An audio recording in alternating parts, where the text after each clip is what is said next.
a pure heart. That's what I long for.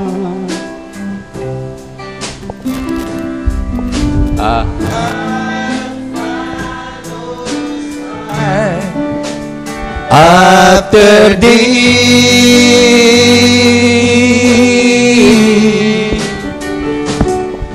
a pure heart.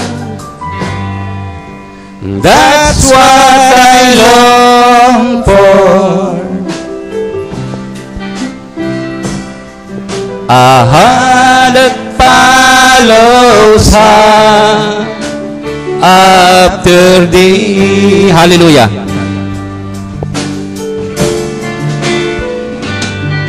A heart that hide your word, so that sin may not come in. A heart that's undivided,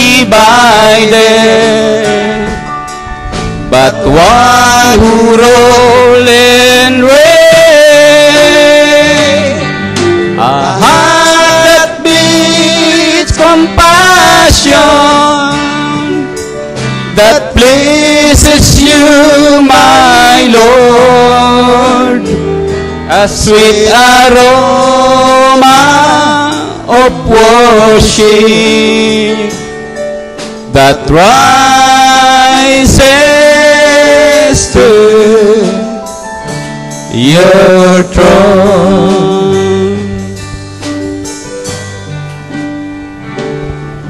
A pure heart,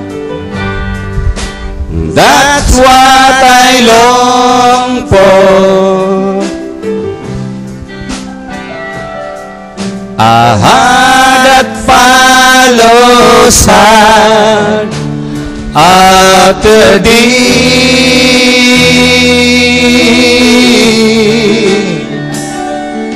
A pure heart, that's what I long for. A heart that follows her after thee. Worship Him. Hallelujah.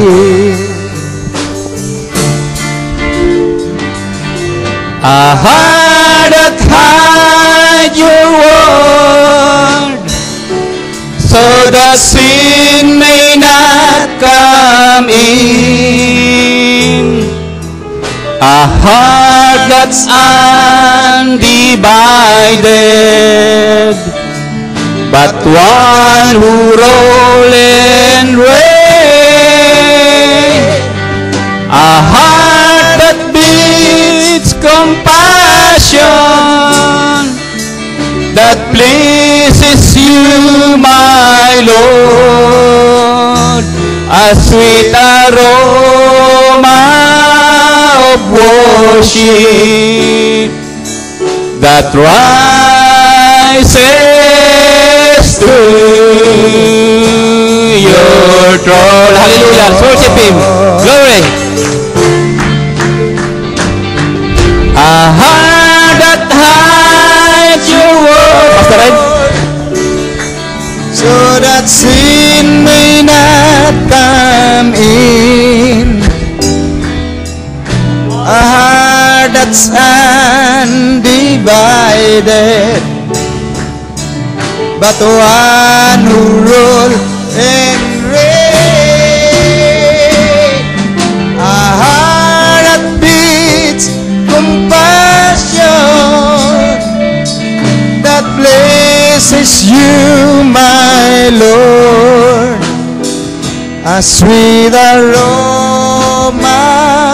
of worship that rises to your throne. Glory. Hallelujah. Glory to God.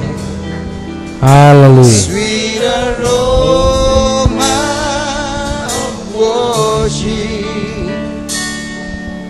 that rises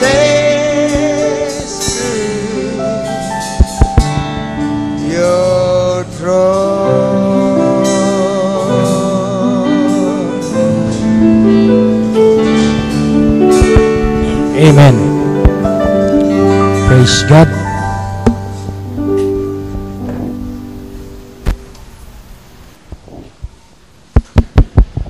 Okay, tayo po ay bumasa ng ilang kasulatan dito sa Proverbs 18 verse 10. Okay.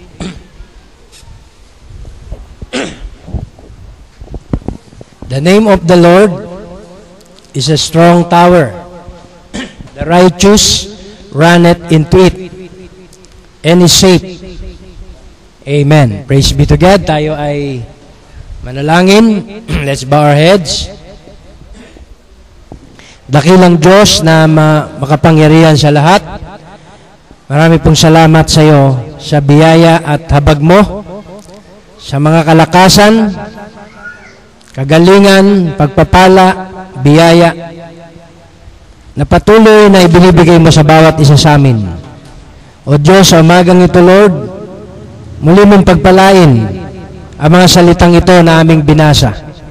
Ikaw magbigay ng kapahayagan, kaunawaan, O Diyos, sa bawat isang dumidinig.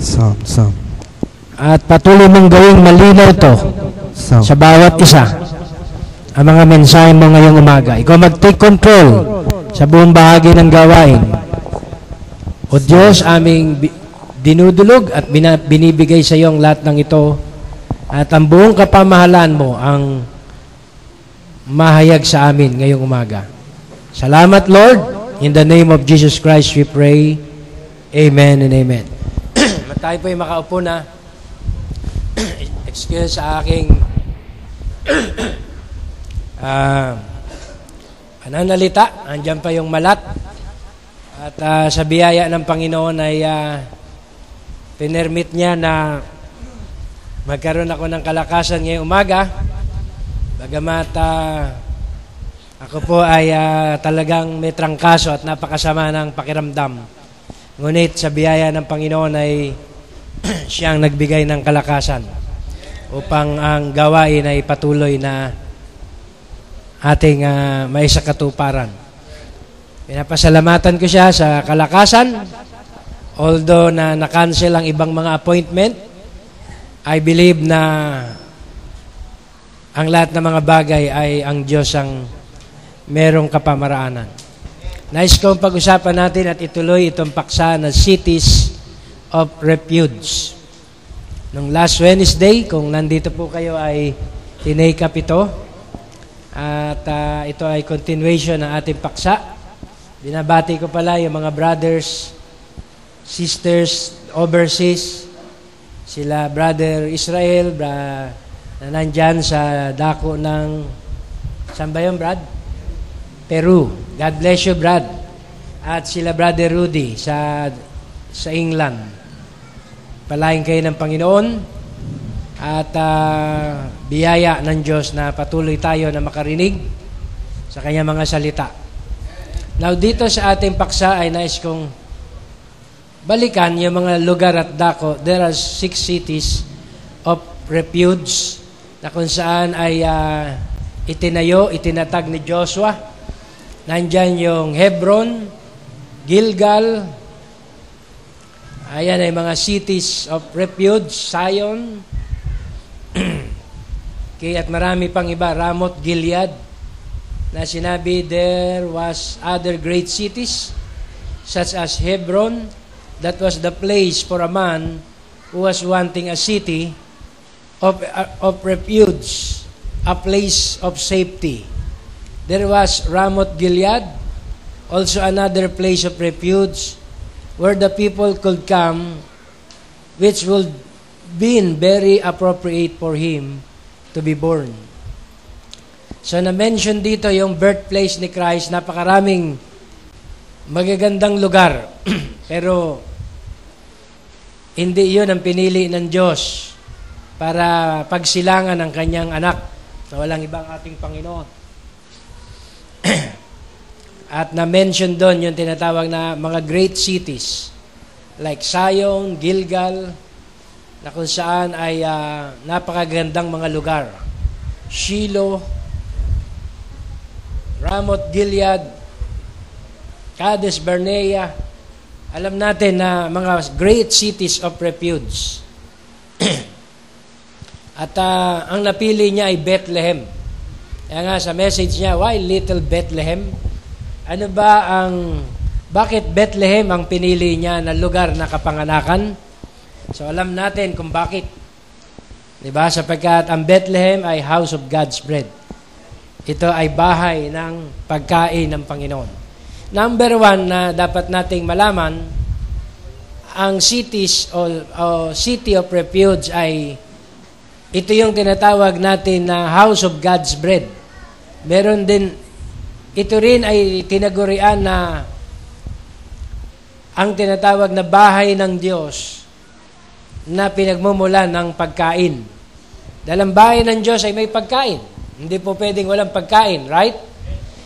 One time, nagutom si David, diba, sa kanyang pagtatago, diba, sa kanyang problema na pinagdaanan. Wala na siyang ibang mapuntahan na place dahil isusuplong siya kay Saul. Kaya ang natakbuhan niya ay yung tinatawag na house of the priest. At doon ay kinandili siya ng priest. It is not lawful, di ba, for ordinary man to eat God's bread. Di ba? Hindi pwede na siya'y kumain doon. Pero sa panahon ng kagipitan, sa panahon ng tinatawag na trouble at problem, ay hindi po ito ibinilang ng saserdote kay Haring David na kasalanan. Di ba? So yung tinatawag na grace ay na-apply kay King David sapagkat siya ay naparoon sa tinatawag na city of refuge. Ito ay para sa mga nangangailangan, ito ay para sa mga nagugutom, ito ay para sa mga may problema sa buhay. At kumain si David na yun ay it is not lawful, di ba, for ordinary man na gawin yun. Ang kumakain lang sa table of shewbread ay priest. Yun ay tinawag na bread of faces. Kumakain doon ng priest kasama ang presensya ng Panginoon. Pero sa pagkakataong ito, isang hari, di ba, na nangangailangan, isang hari na may suliranin, isang hari na nagugutom at may problema. Amen, ang pinahintulutan ng Diyos na kumain sa dakong yon. Can you say amen? At hindi ito ibinilang ng Diyos sa kanya na kasalanan. Amen. Glory to God. Sapagkat ang city na yon ay house of God's bread. Ang bahay ng Diyos ay tinawag na ang bahay ng Diyos ay tinawag na house of God's bread. Sabi rito sa 20, why will he choose Bethlehem? Maybe it looked like he might choose some place. Okay? One of the great cities of refuge that will protect his son in case that some trouble come up. The refuge places like Ramoth Gilead, that was great refuge that was built for the people and could run into these towers. Cades Barnea was another great cities of refuge. Hebron, another great cities of refuge. Why God speak on little Bethlehem and then did not choose these greater cities? They had greater names and more of a spiritual background. But you know, God has a way of doing things, just His own way about things. I'm so glad He does, see? Sometimes He takes things that does not have a spiritual background or does not have any background at all. And that's why He is God. He can take something that's nothing and make something out of it. And then that's what makes Him God. That's what makes us love Him. That's what makes us poor people appreciate Him. Because that even though we poor, with no background, yet God can do great things with us if He ever gets us under His control. So, yun lamang ang layunin ng Diyos. Tayo po ay mapasailalim, di ba? Sa kanyang sa kanyang tinatawag na pangangasiwa. Now, tinawag mga kapatid na ang City of Refuge ay tinawag ding House of God's Bread. Tingnan natin dito sa ibang mga quotes. Okay? Sabi dito sa We Have Seen His Stars, I spoke His name and what He was, and we found that out through the Scripture, okay, that He, Bethlehem, is the house of God's bread. And He was God's bread of life. And there was no way, and it gave us to know then that we, all born-again Christians, are born in Bethlehem. Christ is God's Bethlehem, His house of bread of eternal life. Every born-again Christian, sabing ganon, ay ipinanganak dito sa tinatawag na house of God's bread, Bethlehem. Amen. Dahil ang ating birthplace, mga kapatid, ay ang pinagmumulan ng salita ng buhay. And you say amen? Yun tinatawag na word of eternal life ay doon ang gagaling. Bethlehem, napakaliit na lugar, pero nandun lahat ang mga food.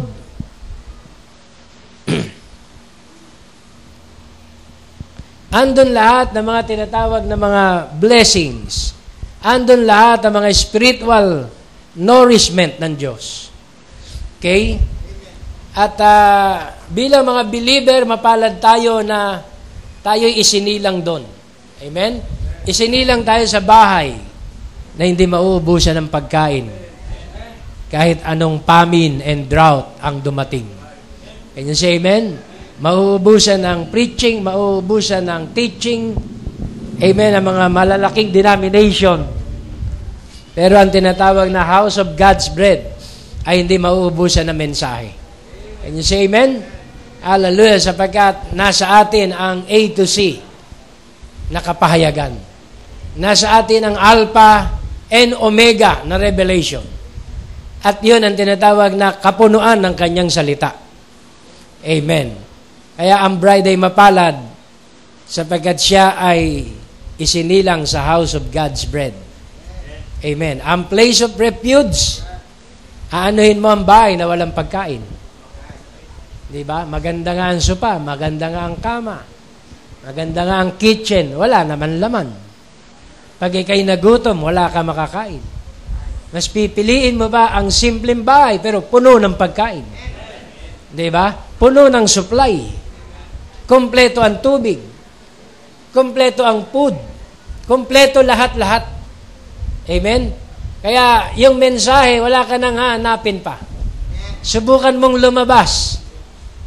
Subukan mong umalis, mga kapatid, sa mensahe, magugutom ka. Amen? Kaya nga yung mga umalis, nakita ni Pastor Alan sa vision, nasa isang hapag na walang makain. Mga ministro, nasa isang hapag, pero sa isang hapag, walang pagkain. Amen? Kaya mapalad, mga kapatid, yung mga bride na nananatili sa bahay ng Panginoon sapagat may pagkain. Merong spiritual food in due season. May pagkain sa umaga. Iba naman kasi po ang pagkain sa umaga. Tama? Yun ay almusal.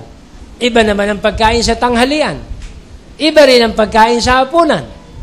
At may dessert pa.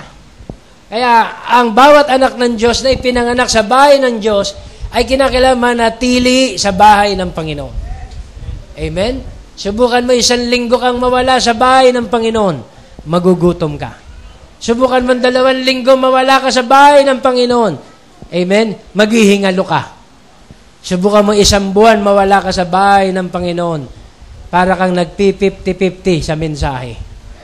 At iisipin mong, buhay pa ba ako? Di ba? Believer pa ba ako? Bakit wala na akong makain? Mag-iisang buwan na. Can you say amen? Sapagkat hindi tayo dapat mawalay sa house of God's bread. Nandun ang lahat ng pagkain A to C. Nandoon ang tinatawag na information. Nandoon ang tinatawag na more information. Nandoon ang mechanics. Nandoon ang dynamics. Nandoon lahat-lahat at wala ka nang hanapin pa sa House of Refuge. At tinawag siyang Bethlehem, House of God's Bread. Amen. At may isa pang sinabi doon sa quote, tungkol sa tinatawag na House of God's Bread. Okay. In these gates, every day, they will eat new kosher, and there will be no leaven found among them. Through the 7 days, is that right? Mga kapatid, sa bahay daw na to, kumakain sila lagi ng bagong tinapay. Every day. And there will be no leaven. Wala daw libadura na masumpungan sa kanilang kalagitnaan sa loob ng 7 araw. The 7 church ages, then no unleavened, no creed, no nothing added. It has to be absolutely unleavened bread. No leaven shall be found among you at all. Amen. Glory to God.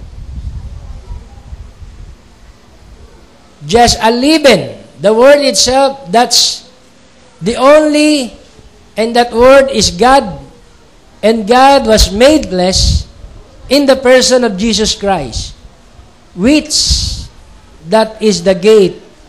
There is the gate I meet you in to worship when you follow the commandments of God. Mga kapatid, meron lang one gate to worship. Can you say amen? Hindi po pwede kung saan-saang gate at diringgin ng Diyos ang iyong prayer. No, mga kapatid, there's only one gate. Amen, na ikaw magpe-pray at didinggin ng Diyos ang iyong prayer. Kasi kapag lahat ng gates pinayagan ng Diyos, lilitaw, papunta sa Diyos ay maraming daan. Nakuha nyo, mga kapatid? Pero sabi ng Biblia, there is only one way. Sabi sa Bible, I am the way, the truth, and the life. Pag lumitaw na maraming daan papunta sa Diyos, lilitaw na kahit ano relihiyon, kahit ano paniniwala mo, sa Diyos ka rin pupunta. Pero hindi po ganon. Meron lang one gate, sabi, to worship. Meron lang isang pinto na papasukan. Meron lang isang dako nakakatagpuin ng prayers. Amen. There is the gate I meet you in to worship when you follow the commandments of God. And you say amen? Pag nasa bahay ka, stay at home, mapil mo ba yun ay gate of worship? No, Sunday nagagather ng mga believer sa church. Ikaw ay nasa trabaho, ikaw ay nasa bahay, ikaw ay naglalaba o kung anong ginagawa mo. Oh my. There is only one gate. At ang gate na yon ay ang house of the Lord. Marami mga believer hindi alam yon. It is sin to work on Sunday. Amen? Nagkakasala po tayo sa Diyos kapag linggo gumagawa tayo. Dahil ang linggo ay araw ng Panginoon. Can you say amen? Maraming mga believer na rin sa message, hindi po yan alam. Diba? Ang Sunday ay Resurrection Day. Ito ay Lord's Day. Kaya siya po ang priority sa araw na ito. Lahat na ibang priorities mo, i-set aside mo, unahin mo ang araw na ito because this is the day of the Lord. Lord, may nararamdaman po ako. I-set aside mo yan. Lord, hindi ko yata kaya mag-preach. Nangihina ako. I-set aside mo yan para sa akin. This is the Lord's Day. Every believer ay kinakailangan pumasok sa gate na ito. And I meet you in to worship when you follow the commandments of God. Oh, glory to Jesus. Hallelujah. Dahil sa dako na to, may new kosher. Merong new bread. Every day ay merong new bread. Amen? At ang pagkain na pinapakain, walang lebadura, walang halo, walang pampaalsa, purong mensahe. Amen. Hallelujah. Welcome si Brother Eden, kasama natin. Okay? Ang tinatawag na place of refuge, tinatawag siyang house of God's bread. Okay? Meron pang isa.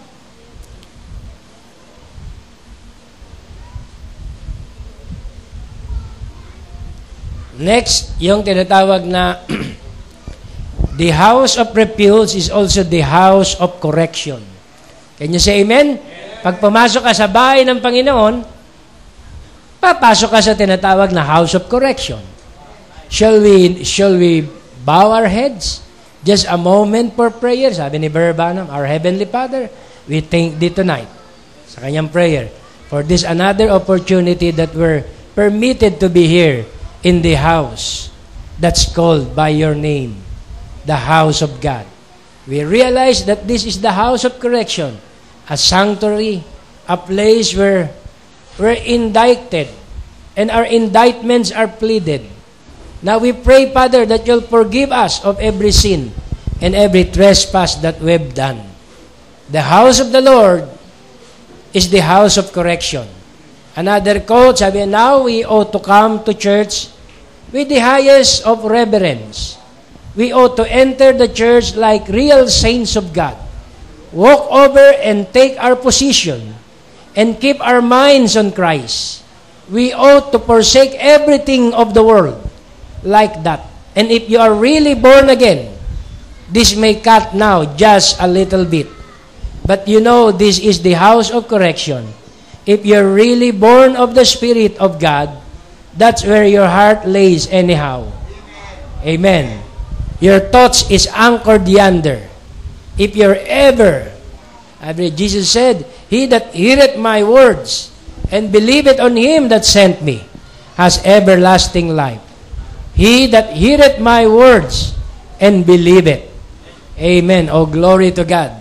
Kaya yung house of the Lord is the house of correction. Sabi ganon, and we ought to come to church with the highest of reverence. We ought to enter the church like real saints of God. Walk over to take our position.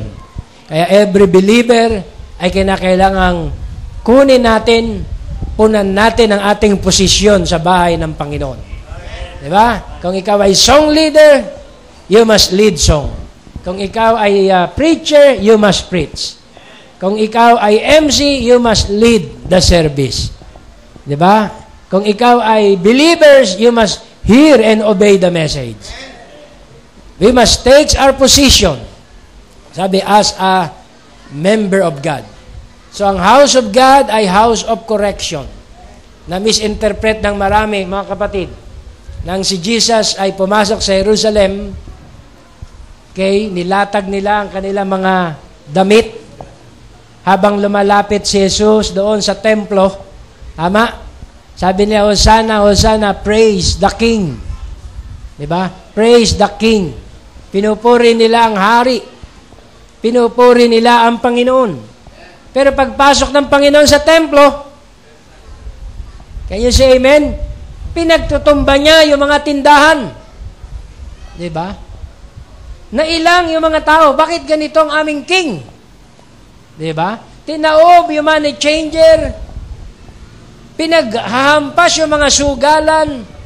Diba? Kasi doon sa Jerusalem, ganun eh. May beto-beto ron, kung ano-ano mga sugal-sugal. Diba? Meron doon merchandise na mga kalapati, na mga tupa. Negosyo ba? Kasi para yung magse-serve sa templo, hindi na mahihirapang manghuli. Ang Diyos ay nag-grip. Sabi niya, the house of the Lord is the house of prayer. Pero ang dinatnan niya, mga kapatid, ay house of business. Diba? House of gamblers and thieves. Nagalit ang Panginoon. Kaya nilinis niya ang kanyang bahay. Kaya sa bahay ng Panginoon, lilinisin niya tayo. Tayo ang bahay ng Panginoon. Can you say amen? Ang ating katawan ay templo ng Diyos. Kaya ang sinumang pinananahanan ng templo ng Diyos, mga kapatid, ay pinapaging banal ng Diyos. Nililinis niya ang kanyang templo. Amen. Kaya dito sa house of God, ay tinawag itong house of correction. Yung makasalanang tumakbo, di ba? Hinahabol siya ng mga tinatawag na, manghihimagsik. Isang inosenteng tao, na aksidenteng nakadisgrasya.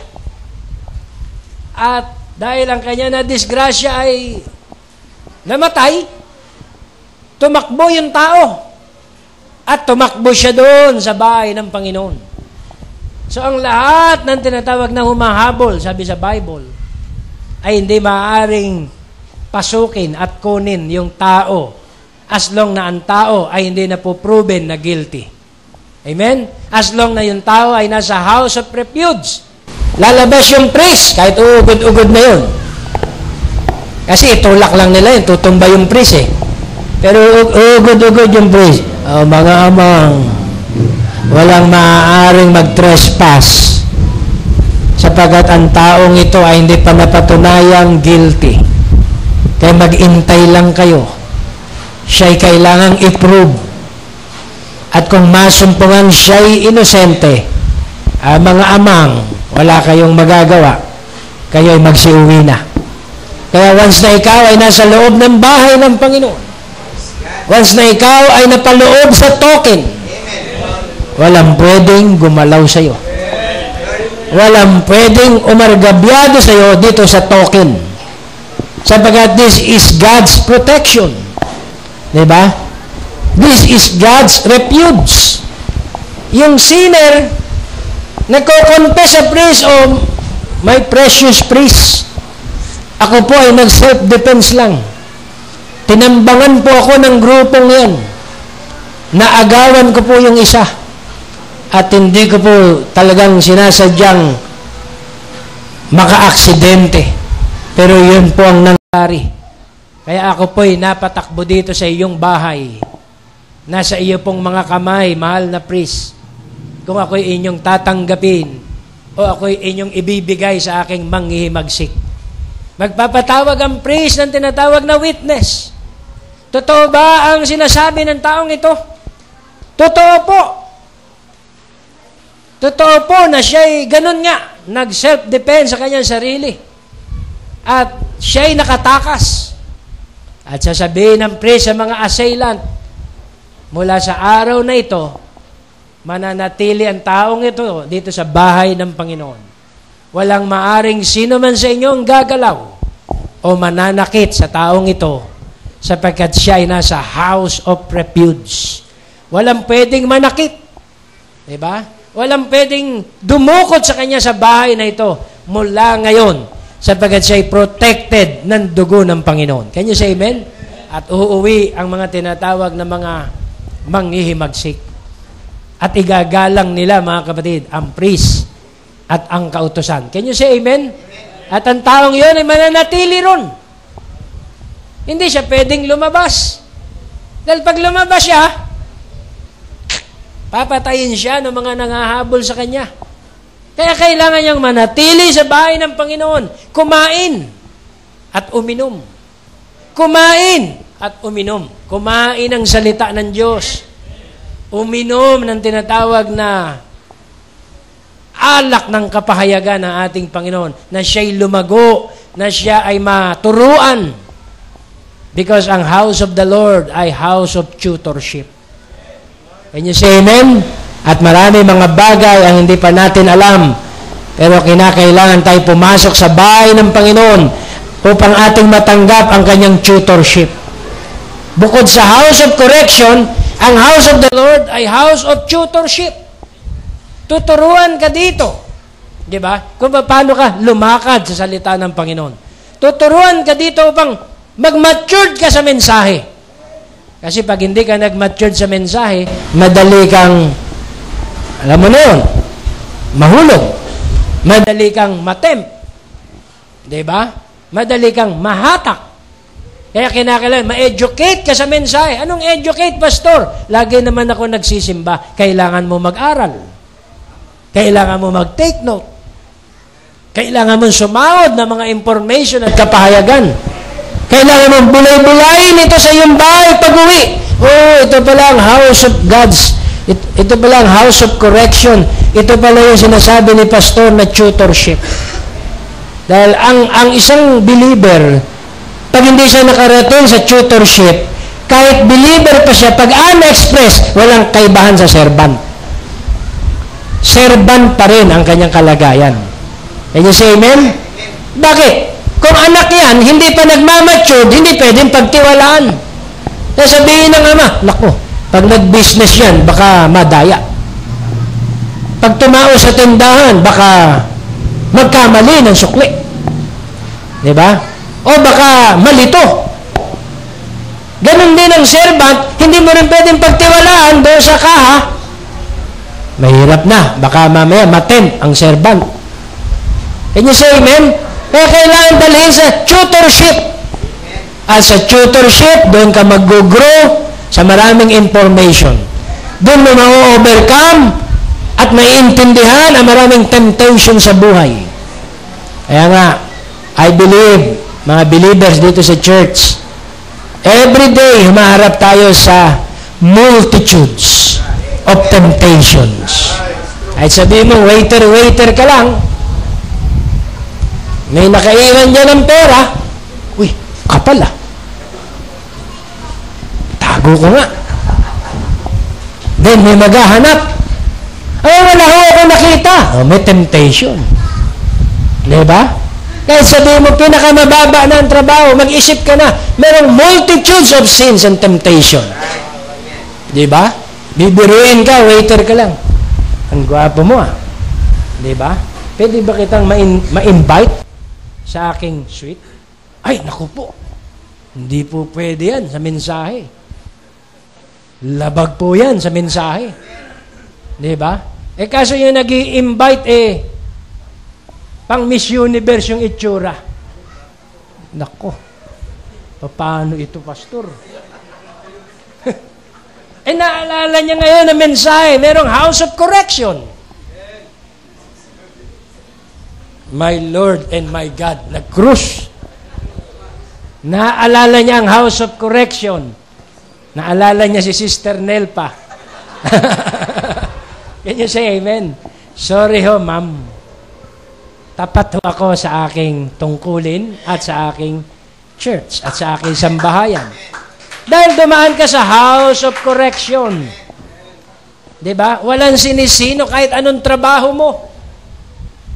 Kahit driver ka. Sabi nga, driver, sweet lover. Kaya, kailangan mag-ingat ka sa bawat pihit ng manubela.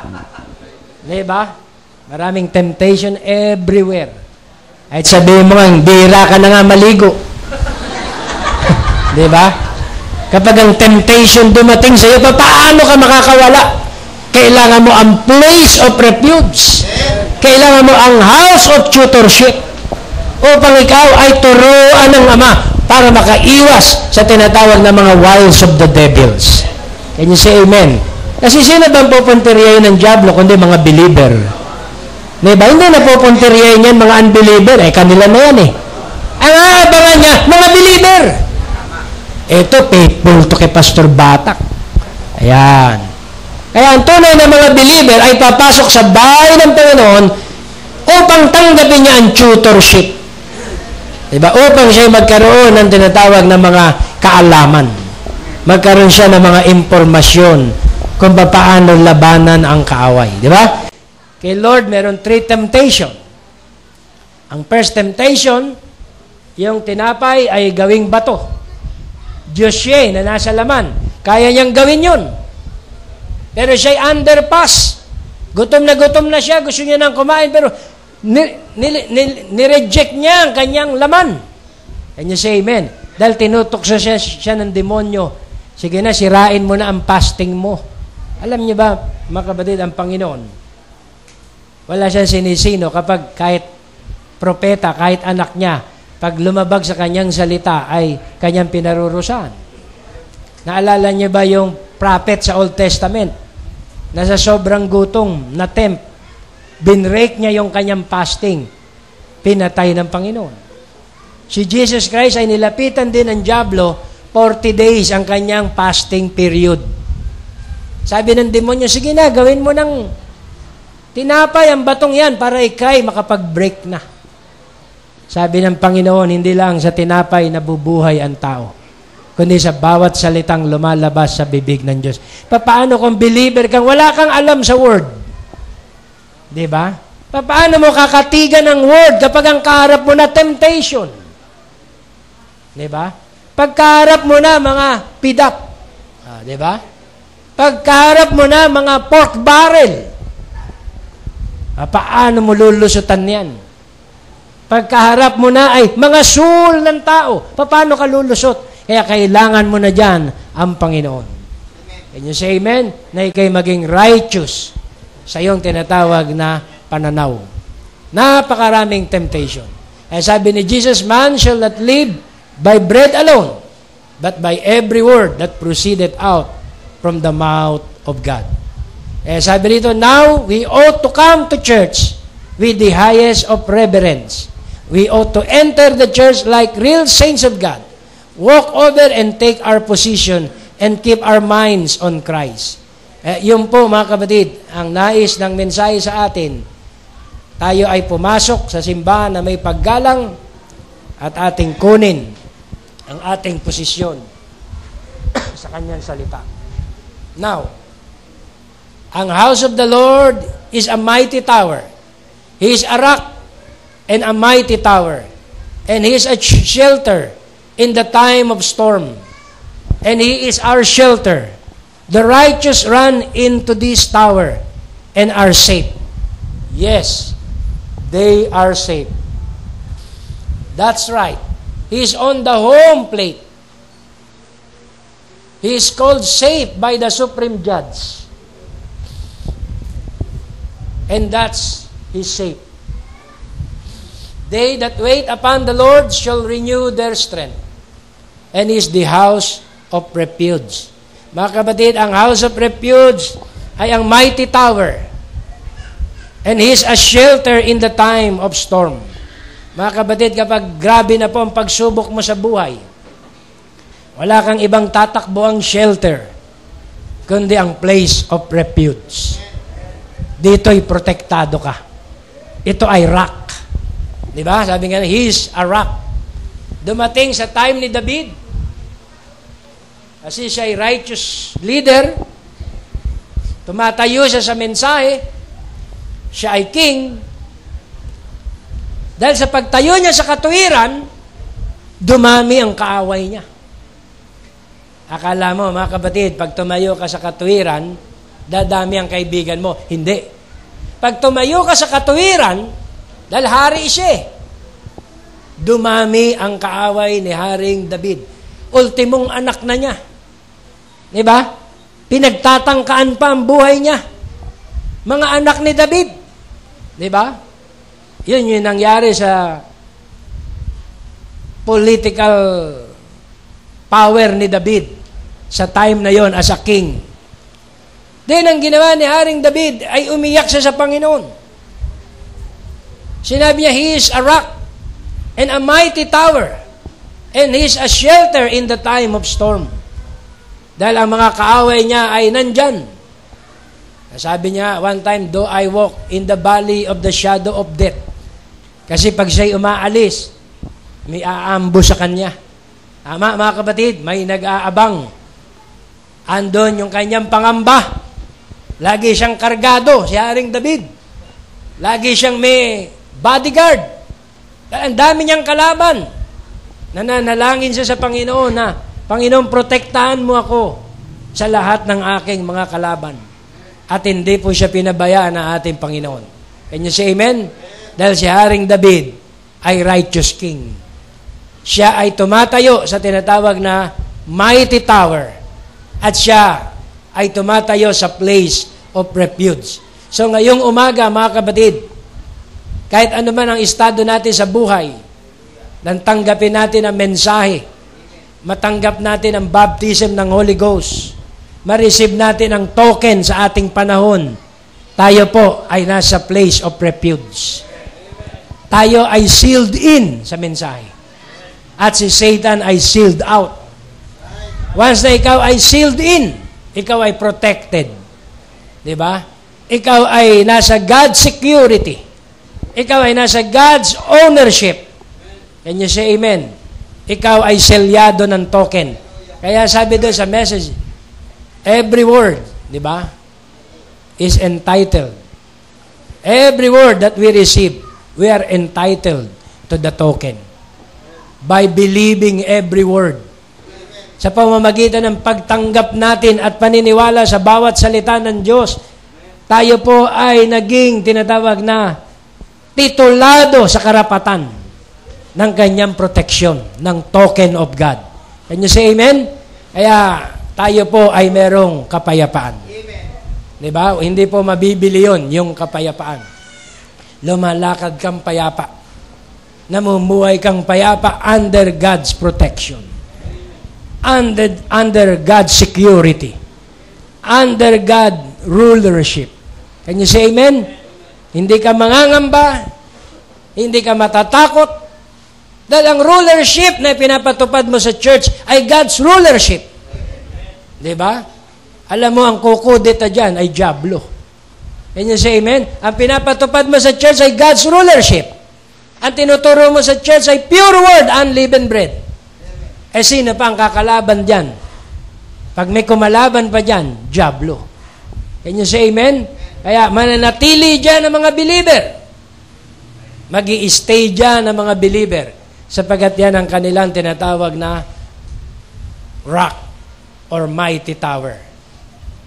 Amen. O glory to God. Bakit sinabi sa Bible na the name of the Lord is a strong tower, and the righteous runneth into it, and is safe? Kasi ang hindi matuwid, hindi lalakad doon. Hindi sila paroroon sa strong tower. Amen. Ang mga matuwid ay paparoon sapagat doon ay merong tinatawag na katuwiran. Ang pangalan ng Panginoon ay strong tower. Now, in our days, ano ba ang name of the Lord? Can you say amen? Ano ang name of the Lord ngayon sa ating panahon? Dahil ang name of the Lord is a strong tower. Kuha nyo mga kapatid? So, kinakailangan ma-reveal sa atin ang name of the Lord. Tama, mga kapatid? Kinakailangan makilala natin ang name of the Lord. Sa Old Testament, na problema ang marami. Hindi nila malaman ang pangalan ng Panginoon. Sabi ng iba, siya ay si Jehovah, Yahweh, si Ha, si Elohim.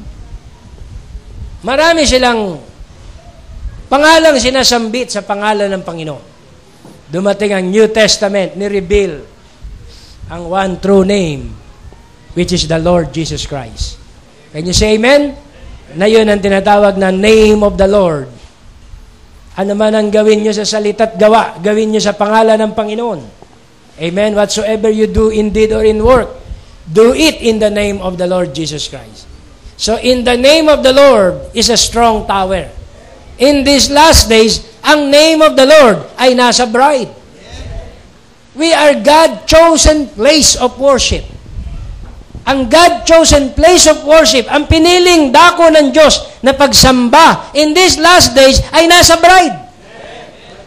Outside of the elected bride, walang tama at walang dakong pagsamba. Yan ay hard saying. Sabihin nila, kulto na kayo. E di tignan natin ang mensahe. Ang mga mangmang na dalaga, mga kapatid, ay naubusan ng langis. Gusto nilang sumamba at mag-worship. Pero wala na silang langis para sumamba at mag-worship. Tinapon sila sa outer darkness. Pero ang mga wise virgin ay may oil. Sila ay nag-worship at tinatanggap ng ating Panginoon. So, ang bride, mga kapatid, ang tanging dako na kinakatagpo ng Diyos in these last days. Kaya dapat tayong ma-identified sa bride.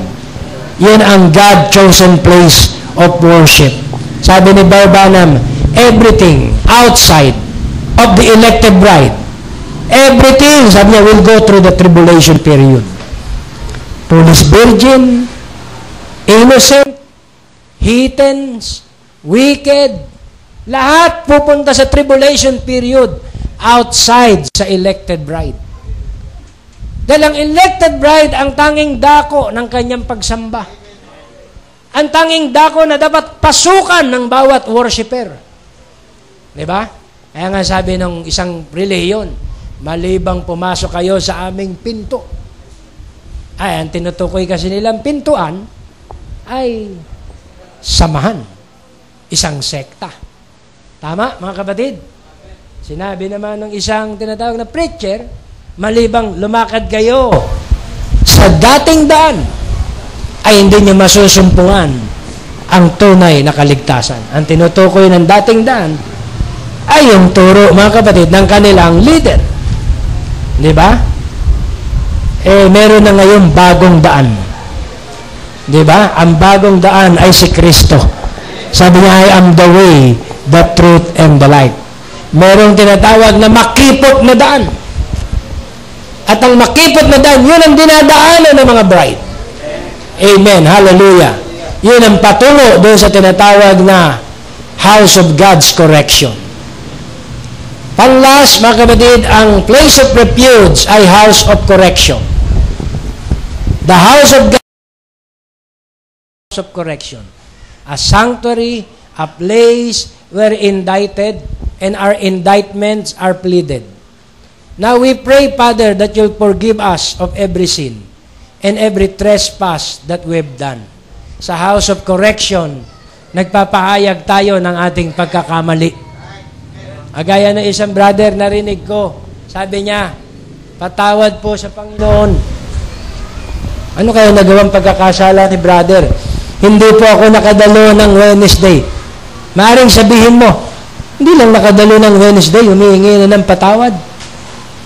Diba? Dahil na-reveal sa kapatid na ang house of the Lord ay house of correction. Diba? Kapag nawala ka sa araw ng pagtitipon, hindi ka naging ehemplo sa kapwa mo mananampalataya. Amen? Kaya ang house of God ay house of correction. Amen. We realize that this is a house of correction, a sanctuary, a place where we're indicted and our indictment are pleaded.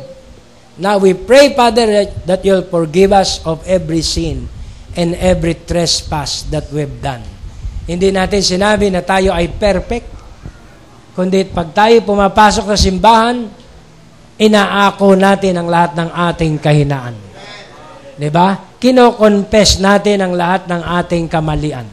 Humihingi tayo ng habag, mga kapatid, sa Diyos sa lahat ng ating mga pagkukulang. Can you say amen? Hallelujah, sapagkat sa iyong pagdalo sa bahay ng Panginoon, maaari kang makarinig ng words of correction. Maaari kang makarinig ng rebuke.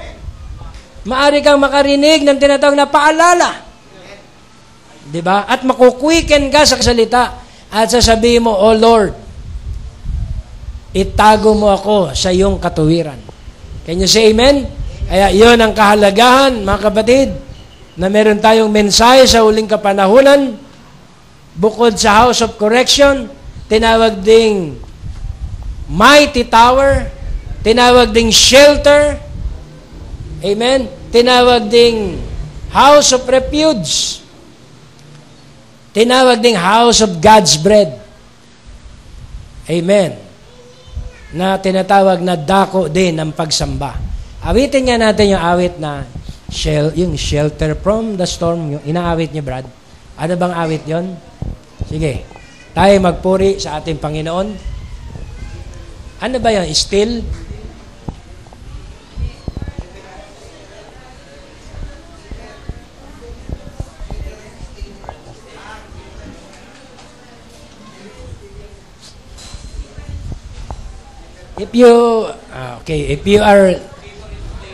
If God is leading you to worship, you can worship, you can praise. Habang inaawit natin ito, tumayo po tayo at magpuri sa Panginoon. Hallelujah. Purihin natin siya na walang sagabal, walang hadlang, walang suliranin. I-set aside natin natin lahat ng mga dalain sa buhay at awitin natin ang papuring ito ng buong kagalakan. Amen. Glory to God. Hallelujah. Light in the darkness, shelter from the storm. You are the shepherd who will guide me. You are joy to all who mourn. You are bread of life that fills me, living water. Worship the Lord in all our hearts. You Praise are Him. the He is worthy to be praised. sustainer. Hallelujah. Worship Him. Hallelujah. Without Glory. light, Thank you, Lord I Jesus. know there is no Amen. light. For I was dead in sin, and you give life to me. Without your light, I'd surely rather die. Lord Amen. Jesus, live your life through me. Lord, you are life to me. You are hope for the hopeless. Amen. Thank you, Lord. Sight for all the blind. Thank you, Lord. You are help for all the hurting, healing heart and healing mind. You are plenty when there's nothing. You are peace amidst all strife. You are the keeper and sustainer of my life. Worship Him. Without your light, I know there is no light. Amen. For I was dead in sin, and you give life to me. Without your light, I'd surely rather die. Lord Jesus, live your life through me. Lord, you are life to me. You are hope for the hopeless, sight for all the blind. You are help for all the hurting, healing heart and healing mind. Amen. You Hallelujah. are plenty when there's nothing. You are amid all strife. You are the keeper and sustainer of my life. You are the keeper and sustainer of my life. Glory. You are the keeper, Hallelujah. sustainer Thank you, Lord of Jesus. my Amen. life. Kung meron po tayo mga prayer request ay ipasa lang natin habang maawit pa na isa pang papuring awit sa Panginoon. Mga prayer request ay pwede po natin ipasa. Mga suliranin, pangangailangan, problema. Hallelujah. Habang inaawit ng ating mga kapatid ang isa pang awit. Glory to Jesus. Hallelujah. Amen.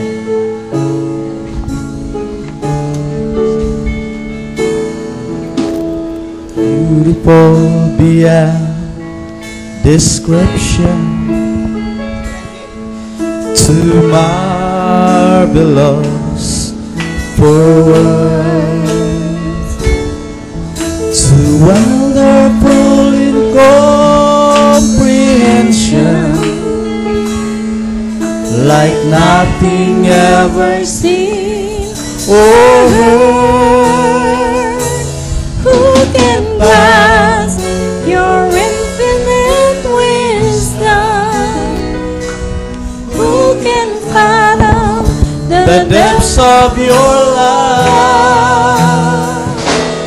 You are Beautiful beyond description, majesty and throne above. and I stand in awe of you. I stand in awe of you. Holy God, all praise is due. I stand in awe of you. Amen. Glory to God. Beautiful beyond description. Meron pa pong mga prayer request, ipasa lang. Too marvelous for words. Too wonderful for Comprehension, like nothing ever seen or heard. Who can grant your infinite wisdom? Who can fathom the depths of your heart? You are beautiful beyond description, majesty enthroned above. Amen. Glory. and I stand in awe of you. Amen. I stand in awe of you. Holy God, to all praise is due. I stand in awe of you. I stand in awe of you. I stand in awe of you. Holy God, to all praise is due. Amen. I stand in awe of you. Amen. I stand Glory. in awe Hallelujah. of you. Glory to God. I Hallelujah. stand in Glory. awe of you. Amen. Thank you, Lord. Thank you, Jesus. Hallelujah. Tayo po'y mananalangin. Let's pray for Brother Rod sa kanyang sugat, sa kanyang accident. Kagalingan po sa sugat sa paa ni Brother Rodrigo. Guidance kay Brother Israel sa kanyang pagbabiyahe sa Bicol at maayos na ang SS ng kanyang mama. Wala na po bang prayer request? Tayo manalangin.